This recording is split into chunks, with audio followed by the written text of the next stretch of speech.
عارفين الإحساس لما تبقى رايح على مكان جديد وحاسس إنك بتبدأ من أول وجديد؟ الهجرة كانت بالنسبة لي خطوة كبيرة قوي، كنت شايفة فيها بداية يعني لحياة منظمة ومستقرة وفيها فرص أحسن ليا ولولادي. بس الحقيقة إن في حاجات كتير قوي كنت أتمنى حد يقولها لي قبل ما أخد القرار ده. فأهلا بيكم في أولى حلقات السلسلة الجديدة من حكايات أم مهاجرة في كواليس الغربة.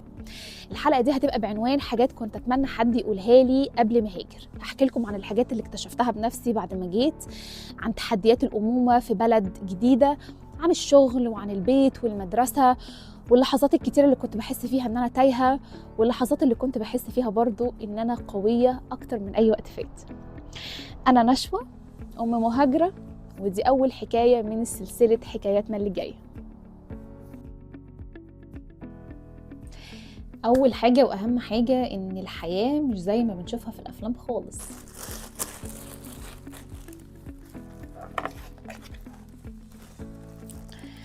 كنت أتمنى أعرف إن الحياة هنا محتاجة صبر أكتر منها شطارة.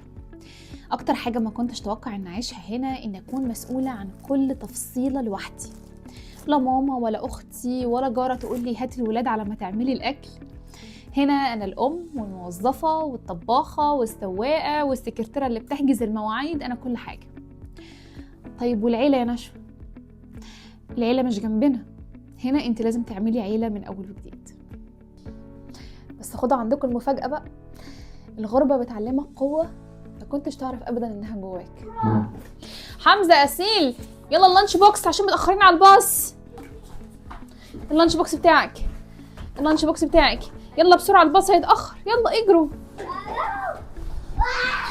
المواعيد هنا مقدسة حتى مع الولاد، دايما تحت ضغط علشان توصلي في الوقت المناسب في الميعاد المناسب لكل نشاط مدرسة، لكل نادي، لكل اجتماع أولياء أمور. في أمريكا لو اتأخرتي 5 دقايق الكل بيلاحظ، وده بيحصل وانا بلبسهم هدومهم، بلم اللانش بوكس، بدور على الشوز، نجري عشان باص المدرسه. الباص لو اتاخر عليهم، الباص اللي بيوديهم المدرسه لو وقف دقيقه وما لقاهمش واقفين قدام البيت ما بيستناش. رتم الحياه هنا سريع جدا، كل حاجه بميعاد. حتى لو ابني عايز يلعب مع واحد صاحبه في المدرسه بميعاد، لازم اتصل على والدته ونتفق على ميعاد اللي هو البلاي ديت. وحد عايز يروح يزور حد لازم يتصل يحجز الاول. هنروح لدكتور بميعاد قبلها بشهر، هنروح اعاده كشف اي حاجه بميعاد قبلها بشهر. مواعيد هنا شارب جدا، دقيقه جدا، ودي حاجه انا اتعلمتها بصراحه لما جيت هنا. بس صدقوني، على قد التعب اللي بنتعبه كل يوم، على قد ما احنا بنعلم وبنتعلم.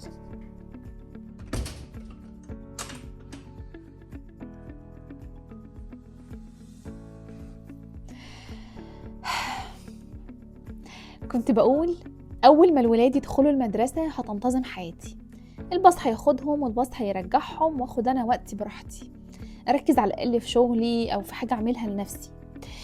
بس الحقيقة إن الإيميلات كل يوم من المدرسة لازم تيجي لنا، أنشطة لازم أتابعها بشكل مستمر، الأبديتس اللي عملوها في اليوم، الحاجات اللي مطلوبة مننا، ميتنج مع المدرسين كل فترة عشان نتناقش مع مستواهم، ابليكيشنز لو فتحتها كلها مرة واحدة انسى انا كنت بعمل ايه اصلا.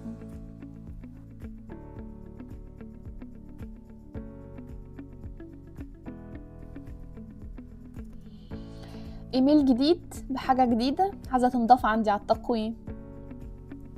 بس ما تقلقوش عليا، يعني لسه موجودة، لسه ما هربتش، ولسه بحاول، ولسه فخورة بنفسي. انت بتعملي هنلعب سوا، هدفلك الكرة وتمسكها، يلا جي.